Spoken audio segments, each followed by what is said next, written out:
सारी खबरें शुभ नहीं होती, कुछ मंगल भी होती हैं और जो न शुभ होना मंगल वो करती है सावधान। शुभ बताने, मंगल दिखाने और सावधान करने। आपके साथ मैं हूं नवजोत रंधावा। आज आपको बताएंगे तीसरी बार सरकार बनाने जा रहे प्रधानमंत्री नरेंद्र मोदी को दुनिया के तकरीबन हर देश से बधाई संदेश मिल रहे हैं। अमेरिका, रूस, फ्रांस, इजरायल, जर्मनी जैसे सहयोगी देशों के साथ साथ पड़ोसी मुल्कों के नेताओं ने भी प्रधानमंत्री मोदी को बधाई दी है। हम आपको बताएंगे दुनिया में प्रधानमंत्री मोदी की लोकप्रियता का आलम क्या है और साथ ही बताएंगे कि प्रधानमंत्री के शपथ ग्रहण समारोह में शामिल होने के लिए किन पड़ोसी देशों को न्योता दिया गया है। लेकिन साथ ही साथ चर्चा चीन की भी होगी, जिससे मोदी 3.0 से मिर्ची लगी है। वो अभी से भारत के विकास से चिढ़कर चुनौतियां बताने लगा है और उसके साथ ही पाकिस्तान भी ऐसा ही माहौल बना रहा है। वहां के अखबार इस बात की खुशी जता रहे हैं कि बीजेपी को बहुमत नहीं आया है। हालांकि तीसरी बार सरकार बनाने जा रहे प्रधानमंत्री मोदी के नाम से उनको भय भी है। शुरुआत करते हैं प्रधानमंत्री मोदी को विदेश से मिल रही बधाइयों से। दुनिया के तमाम बड़े देशों के नेता, चाहे बाइडेन हो या फिर पुतिन या फिर नेतन्याहू, सभी ने प्रधानमंत्री मोदी को बधाई दी है, शुभकामनाएं दी हैं और उनके नए कार्यकाल में संबंध और मजबूत होने का भरोसा जताया है। बड़े देश ही नहीं बल्कि पड़ोसी छोटे देश भी बधाइयां देने आगे आए हैं। बांग्लादेश और या श्रीलंका या फिर नेपाल, सभी ने तीसरी बार सरकार बनाने जा रहे प्रधानमंत्री मोदी को बधाई देते हुए भारत के साथ आगे बढ़ने की बात कही है। भारत की ओर से पड़ोसी देशों को प्रधानमंत्री के शपथ ग्रहण समारोह के लिए न्योता भी दिया गया है।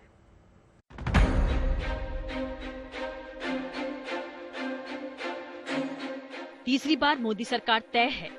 बीजेपी को अकेले दम पर बहुमत भले ही नहीं मिला हो, मगर गठबंधन के साथ ही मजबूती के साथ खड़े हैं और अब इंतजार शपथ ग्रहण का है।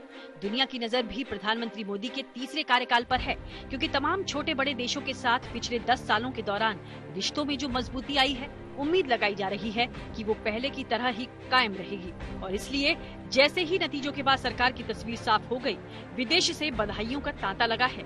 अमेरिका से लेकर नेपाल और भूटान जैसे मित्र देशों ने प्रधानमंत्री को तीसरी बार जीत के लिए बधाई दी है। अमेरिकी राष्ट्रपति जो बाइडेन ने सोशल मीडिया पर तो बधाई दी ही, इसके अलावा फोन पर भी बातचीत की। दोनों नेताओं ने अमेरिकी राष्ट्रीय सुरक्षा सलाहकार जेक सुलिवान की दिल्ली यात्रा पर भी चर्चा की। प्रधानमंत्री मोदी ने भी सोशल मीडिया पर लिखा कि मेरे मित्र राष्ट्रपति जो बाइडेन के फोन कॉल से खुशी हुई। मैं उनकी बधाई और भारतीय लोकतंत्र के प्रति उनकी सराहना को बहुत महत्व देता हूँ। विदेश संबंधों के मामले में अमेरिका के साथ रूस भी भारत के लिए अहम है। रूस के राष्ट्रपति पुतिन ने भी प्रधानमंत्री मोदी से फोन पर बातचीत की। दोनों नेताओं ने रणनीतिक साझेदारी को और मजबूत करने का भरोसा दिया। रूस के साथ जंग में उलझे यूक्रेन के राष्ट्रपति जेलेंस्की की भी बधाई आई। संदेश में जेलेंस्की ने लिखा कि दुनिया में हर कोई वैश्विक मामलों में भारत की अहमियत जानता है। हम उम्मीद करते हैं कि भारत स्विट्जरलैंड में होने वाले पीस समिट में जरूर भाग लेगा। जेलेंस्की ही नहीं, दुनिया के तमाम बड़े नेता अंतर्राष्ट्रीय मंच पर भारत और मोदी सरकार के बढ़े कद से वाकिफ हैं। हमास के साथ जंग में शामिल इजरायल की तरफ से भी बधाई आई। नेतन्याहू ने लिखा कि मैं उम्मीद करता हूं कि भारत और इजरायल की दोस्ती नई ऊंचाइयां छुएगी। इसी तरह डिफेंस में भारत के साथ मजबूत पार्टनरशिप बनाने वाले फ्रांस के राष्ट्रपति ने अपने संदेश में लिखा कि मेरे प्रिय मित्र, हम साथ मिलकर भारत और फ्रांस को एकजुट करने वाली रणनीतिक साझेदारी को और मजबूत करना जारी रखेंगे। इसी तरह इटली की प्रधानमंत्री जॉर्जिया मेलोनी ने भी बधाई के साथ अपने संदेश में लिखा है कि हम इटली और भारत को एकजुट करने वाली दोस्ती को मजबूत करेंगे। इटली के साथ जर्मन चांसलर ओलाफ शोल्ज ने भी प्रधानमंत्री मोदी को जीत की बधाई दी, संबंधों को और मजबूत करने का दावा किया।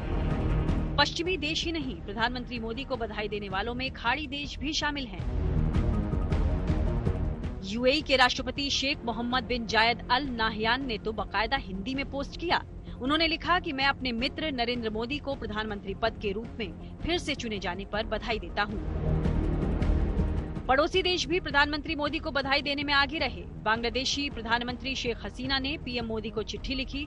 उन्होंने लिखा कि दुनिया के सबसे विशाल लोकतंत्र के नेतृत्वकर्ता के रूप में आप भारतीयों की आशाओं और उम्मीदों का भार ढोते हैं। बांग्लादेश भारत का एक भरोसेमंद मित्र देश है। हम साथ मिलकर दोनों देशों की बेहतरी के लिए काम करते रहेंगे। वहीं बधाई देने वालों में मालदीव के राष्ट्रपति मुइज्जू भी हैं। भारत विरोधी रुख के बावजूद उन्होंने संदेश में लिखा है कि चुनाव में ऐतिहासिक जीत के लिए मेरे दोस्त मोदी और एनडीए को शुभकामनाएं। मैं दोनों देशों के बीच संबंधों को मजबूत करने के लिए उनके साथ मिलकर काम करने को उत्सुक हूँ। नेपाल के प्रधानमंत्री पुष्प कमल दहल प्रचंड ने भी प्रधानमंत्री मोदी को लगातार तीसरी बार सत्ता में आने पर बधाई दी। इसी तरह भूटान के प्रधानमंत्री शेरिंग तोब्गे ने बधाई संदेश में कहा कि भारत भूटान के संबंध और ज्यादा मजबूत होंगे। श्रीलंका के राष्ट्रपति रानिल विक्रमसिंघे ने एनडीए को चुनाव में जीत की बधाई देते हुए लिखा है कि भारत के सबसे करीबी पड़ोसी होने के नाते हम पार्टनरशिप और मजबूत करते रहेंगे। इस तरह दुनिया भर से प्रधानमंत्री मोदी को बधाई और शुभकामनाओं के संदेश मिल रहे हैं। ऐसे में संदेशों से ही पता चलता है कि दोनों देशों के बीच संबंध मजबूत हैं और दो नेताओं के बीच आपसी रिश्ते भी प्रगाढ़ हैं। प्रधानमंत्री मोदी जो हैं वो एक ग्लोबल लीडर के रूप में उभरे हैं। भारत की जो इम्पोर्टेंस है दुनिया की सिक्योरिटी और फॉरेन पॉलिसी इक्वेशंस में, वो एक बहुत महत्वपूर्ण स्थान रखती है आज की डेट में। भारत जो है उसको सब जानते हैं कि ये कंट्रीब्यूट करता है पीस के लिए, डायलॉग के लिए, डिप्लोमेसी के लिए। और प्रधानमंत्री मोदी चूंकि हैं, और मैं समझता हूं कि शायद विदेश मंत्री भी वही रहेंगे जो पहले डॉक्टर जयशंकर थे, तो कोई इसमें मुझे विदेश नीति में या हमारी सुरक्षा नीति में कोई अंतर आने की संभावना नहीं है। और मैं समझता हूं और सुदृढ़ ही होगी जैसे जैसे देश आगे बढ़ेगा। नई सरकार के शपथ ग्रहण समारोह में शामिल होने के लिए पड़ोसी देशों को न्योता भेजा गया है। खबर के मुताबिक शपथ ग्रहण समारोह में श्रीलंका के राष्ट्रपति रानिल विक्रमसिंघे, बांग्लादेश की प्रधानमंत्री शेख हसीना, नेपाल के पीएम प्रचंड समेत मॉरिशस और भूटान के नेता शामिल होंगे। राष्ट्रपति विक्रमसिंघे और शेख हसीना को खुद प्रधानमंत्री मोदी ने फोन पर न्योता दिया है। वो नेबरहुड फर्स्ट पॉलिसी में भारत कोशिश करता है रहा है हमेशा से कि जो भी हमारे नेबर्स हैं उनका डेवलपमेंट, सबका साथ, सबका विकास, सबका विश्वास के साथ चले हम आगे। और वही चीज जो है लोगों को लग रहा है, और ये मैं समझता हूँ कि जो हमारे नेबर्स को बुलाना है ये एक अच्छी पहल है उसी दिशा में। और इस वर्ष जैसा आप जानते हैं कि बिम्स्टेक की भी समिट होगी, जो बे ऑफ बंगाल इनिशिएटिव है फॉर मल्टी सेक्टोरल कोऑपरेशन, उसमें भी ये सभी देश हैं। तो ये एक अच्छी पहल है और हमारे नेबर्स को के साथ ही आगे बढ़ पाएंगे। इससे पहले साल 2014 में अपने पहले शपथ ग्रहण समारोह के दौरान पीएम मोदी ने सार्क देशों के लीडर्स को न्योता भेजा था और 2019 में बिम्स्टेक देशों के नेताओं को आमंत्रित किया था। Bureau report, good news today. दुनिया में भारत का डंका बज रहा है तो इसके पीछे मोदी सरकार का बड़ा योगदान है। ताकतवर देश हो या फिर छोटे मुल्क, सभी भारत की अहमियत जानते हैं और इसीलिए प्रधानमंत्री मोदी का सम्मान करते हैं। मगर चीन को भारत और प्रधानमंत्री मोदी की नीतियों से समस्या है।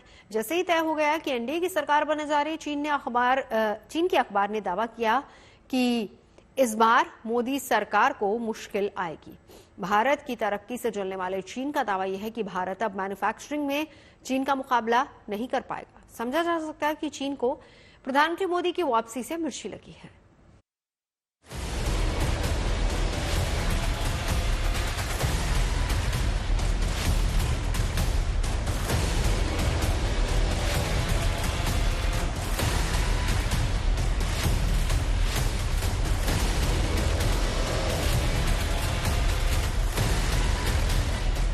नतीजों से पहले चीन प्रधानमंत्री मोदी की प्रचंड जीत तय मान रहा था, लेकिन नतीजों में आंकड़े क्या कम हुए। चीन का सरकारी मीडिया ग्लोबल टाइम्स अपनी असलियत पर आ गया। प्रधानमंत्री मोदी की अगुवाई में भारत की तरक्की से उसे कितनी चिढ़ है, ये बात भी साफ हो गई। वो अभी से नई सरकार की चुनौतियां गिनाने लगा है, क्योंकि भारत में गठबंधन की सरकार बनने जा रही है। इसलिए ग्लोबल टाइम्स को लगता है कि मोदी के लिए चीनी विनिर्माण के साथ प्रतिस्पर्धा करने में मुश्किल होगी।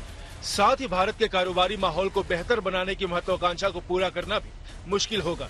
ग्लोबल टाइम्स ने आगे लिखा है कि चूंकि बीजेपी पूर्ण बहुमत हासिल करने में नाकाम रही, इसलिए प्रधानमंत्री के लिए आर्थिक सुधार को आगे बढ़ाना मुश्किल होगा। इसलिए उनकी तरफ से राष्ट्रवाद का कार्ड खेलना संभव है। मैन्युफैक्चरिंग में जो शेयर 2022 में करीब 13-14% था, उसका भारत सरकार का प्रयास था कि हम 25 तक उसको 25% ले जाएं। ये एक बहुत एम्बिशियस प्रयास था। अभी जैसा कि आप लोग देख रहे हैं, हम लोग सभी देख रहे हैं कि काफी अनिश्चितता का माहौल है। नई सरकार एक मिलीजुली सरकार होगी, लेकिन इसका ये मानना कि उद्योग पर और व्यापार पर बहुत बुरा असर होगा, मेरा मानना है ऐसा कहना कुछ जल्दबाजी होगी। मोटे तौर पे मेरा ये मानना है कि सरकार अपनी इस नीति पे चलेगी जिससे उद्योग धंधों को बढ़ावा मिल सके, रोजगार को बढ़ावा मिले, वैल्यू एडिशन हो सके और इस तरह का जीडीपी और सामाजिक न्याय के मुद्दों में भी अच्छी बढ़ोतरी होगी। भारत में नई सरकार ने अभी कमान संभाली नहीं है, लेकिन उससे पहले ही चीन ने भारत विरोध के अपने एजेंडे पर काम शुरू कर दिया है। ग्लोबल टाइम्स ने नतीजों के बाद लिखा कि रुझानों ने वित्तीय बाजारों को डरा दिया। जिन्होंने मोदी की भारी जीत की उम्मीद की थी, शेयरों में भारी गिरावट आई। बाजार की प्रतिक्रिया से पता चलता है कि व्यापार और वित्तीय हलकों के साथ साथ अंतर्राष्ट्रीय पूंजीपति भी भारत की अर्थव्यवस्था के भविष्य को लेकर बहुत आश्वस्त नहीं है। अपने विश्लेषण के जरिए ग्लोबल टाइम्स यहां तक दावा कर रहा है कि चीन भारत संबंधों में भी बहुत सुधार होने की संभावना नहीं है, लेकिन बात इतनी भर नहीं है। चीन दावा कर रहा है कि नई सरकार में अमेरिका और पश्चिमी देशों के साथ उसके रिश्ते कमजोर पड़ेंगे। ग्लोबल टाइम्स के पत्रकार ने लिखा है कि पश्चिम के साथ भारत की राष्ट्रवादी ताकत मेल नहीं खाती, जबकि भारत में स्वायत्तता की प्रबल भावना है। नई सरकार के दौरान पश्चिम के साथ संघर्ष बढ़ने की संभावना है। जाहिर है अमेरिका और भारत के मजबूत रिश्तों से चीन घबराया हुआ है। जिस तरह चीन के ताल्लुकात अमेरिका से खराब हुए हैं, वो भारत के बारे में भी वैसा ही सोचता है। हालांकि सच्चाई उसके ठीक उलट है। चीन की पेशानी पर चिंता की लकीरें शायद इसलिए है क्योंकि तीसरी बार मोदी सरकार के आने से उसे फिर मुंहतोड़ जवाब मिलने की उम्मीद है और इसका प्रमाण भी लगे हाथ मिल गया। जब ताइवान ने प्रधानमंत्री मोदी को तीसरी पारी के लिए बधाई संदेश दिया तो प्रधानमंत्री मोदी ने गर्मजोशी से जवाब दिया। ताइवान के राष्ट्रपति ने लिखा कि हम तेजी से बढ़ती ताइवान भारत साझेदारी को बढ़ाने, इंडो पैसिफिक में शांति और समृद्धि में योगदान के लिए व्यापार, प्रौद्योगिकी और अन्य क्षेत्रों में अपने सहयोग का विस्तार करने के लिए तत्पर हैं। इस पर पीएम मोदी ने अपनी प्रतिक्रिया देते हुए लिखा कि मैं ताइवान के साथ घनिष्ठ संबंधों की आशा करता हूं, क्योंकि हम पारस्परिक रूप से लाभप्रद आर्थिक और तकनीकी साझेदारी की दिशा में काम करते हैं। ग्लोबल टाइम्स की रिपोर्ट के अनुसार चीन पीएम मोदी के इसी जवाब पर भड़क गया, क्योंकि चीन ताइवान को अपना हिस्सा मानता है। इसलिए उसने प्रधानमंत्री नरेंद्र मोदी की प्रतिक्रिया के खिलाफ विरोध दर्ज कराया। देखिए, जहां तक ताइवान की बात है तो भारत के रिश्ते ताइवान के साथ बढ़ते जा रहे हैं, इकोनॉमिक भी और स्ट्रेटेजिक भी, उन दोनों के अंदर में। और भारत ये नहीं चाहता है किसी भी तरह से के जो स्टेटस को वहां पर है उसको बदला जाए, लेकिन जो भी चीज हो, रिजॉल्व हो, उसको डायलॉग डिप्लोमेसी के जरिए होना चाहिए। अभी की पॉलिसी हमारी ये है। हमारे उनके साथ इकोनॉमिक और स्ट्रेटेजिक ताल्लुकात बहुत बढ़ रहे हैं। सेमीकंडक्टर्स जो एक बड़ी इंपॉर्टेंट चीज है जिसमें उनका बहुत बड़ा, और इलेक्ट्रॉनिक्स में वो बड़ा देश बड़ा अग्रणी है और वो भारत के साथ उसमें कोलैबोरेट कर रहा है, उनकी कंपनीज है यहाँ पर। तो मैं समझता हूँ कि ये रिश्ते इस तरह से बढ़ते जाएंगे और इंक्रीमेंटली। लेकिन अगर चीन भारत के ऊपर, भारत की संप्रभुता के ऊपर, भारत की सोवरेनिटी, टेरिटोरियल इंटेग्रिटी के ऊपर निगाह लगाएगा तो भारत भी अपना रवैया बदल सकता है इन टाइम में। कोई ऐसा तो है नहीं कि हमारा जो पोजीशन है वो it is cast in stone. चीन के राष्ट्रपति ने प्रधानमंत्री मोदी को बधाई का संदेश नहीं दिया है और न ही पाकिस्तान की ओर से बधाई आई। साफ है कि मोदी 3.0 से चीन और पाकिस्तान दोनों को मिर्ची लगी है। दोनों अपनी घबराहट और चिंता छिपा नहीं पा रहे। Bureau report, good news today. और अब बात पाकिस्तान की, जिसकी मीडिया और अखबार बीजेपी को बहुमत नहीं मिलने से गदगद है। हालांकि एनडीए की सरकार बनने जा रही है, मगर पाकिस्तान के अखबारों में बीजेपी की सीटें कम होने पर तंज कसा जा रहा है। पाकिस्तान के अखबार डॉन ने अपने पहले पन्ने पर लिखा है कि भारत के नफरत को हरा दिया, मुस्लिम फ्रेंडली अलाइज यानी कि मुस्लिम हितैषी दोस्तों के सहारे मोदी। हम आपको ये भी बता दें कि इस हेडलाइन की चर्चा सोशल मीडिया पर है। अखबार आगे लिखता है कि मोदी के ये सहयोगी हिंदुत्व के प्रति उनके उत्साह या अल्पसंख्यकों को निशाना बनाने में यकीन नहीं रखते हैं। पाकिस्तान का एक और अखबार ट्रिब्यून, जिसने लिखा है मोदी रिवर्स गियर में है। इस अखबार में लिखा गया है कि मोदी ने तीसरी बार ऐतिहासिक जीत हासिल कर ली है, लेकिन बहुमत नहीं मिलना चौंकाने वाला रहा। लेकिन तंज के साथ पाकिस्तानी अखबारों में मोदी 3.0 का डर भी नजर आ रहा है। एक्सप्रेस ट्रिब्यून अखबार में पाकिस्तान के एक अधिकारी ने दावा किया है कि मोदी को कम अंतर से मिली जीत दो धारी तलवार की तरह है, यानी हो सकता है कि प्रधानमंत्री मोदी ज्यादा आक्रामक रुख अपनाए। असल में जब भारत में चुनाव हो रहे थे तब पीओके का मुद्दा गर्म था। पाकिस्तान की सोशल मीडिया में इसे लेकर खूब चर्चा भी हुई। अगर मोदी तीसरी बार प्रधानमंत्री बनते हैं तो पीओके का क्या होगा? प्रधानमंत्री मोदी की राष्ट्रवादी राजनीति से जो डर पाकिस्तान में रहा है वो अभी भी बरकरार है। जहां तक मोदी 3.0 की बात है, भारत में जानकार मान रहे हैं कि जब तक पाकिस्तान आतंकवाद पर पूरी तरह से रोक नहीं लगा लेता उससे बातचीत नामुमकिन ही है। पीओके जो है वो तो भारत का अभिन्न अंग है। उसमें चाहे कोई भी पॉलिटिकल पार्टी हो, कोई कोलिशन हो, सबका एक ही जो है कि पाकिस्तानी ऑक्युपाइड कश्मीर भारत का अभिन्न अंग है। इसमें कोई बात ही नहीं है। ये तो हमारी हमेशा से पॉलिसी रही है और इस पॉलिसी में किसी तरह का बदलाव नहीं आएगा। लेकिन उसको लेकर के अगर आप ये सोचें लड़ाइयां होंगी या ये होगा, तो मैं नहीं समझता वो तो एक जायज बात है। खबरें सच्ची होनी चाहिए, अच्छी खुद ब खुद लगती है। Navjot Randhawa signing off. आप सुन रहे हैं गुड न्यूज, देखते रहिए गुड न्यूज टुडे।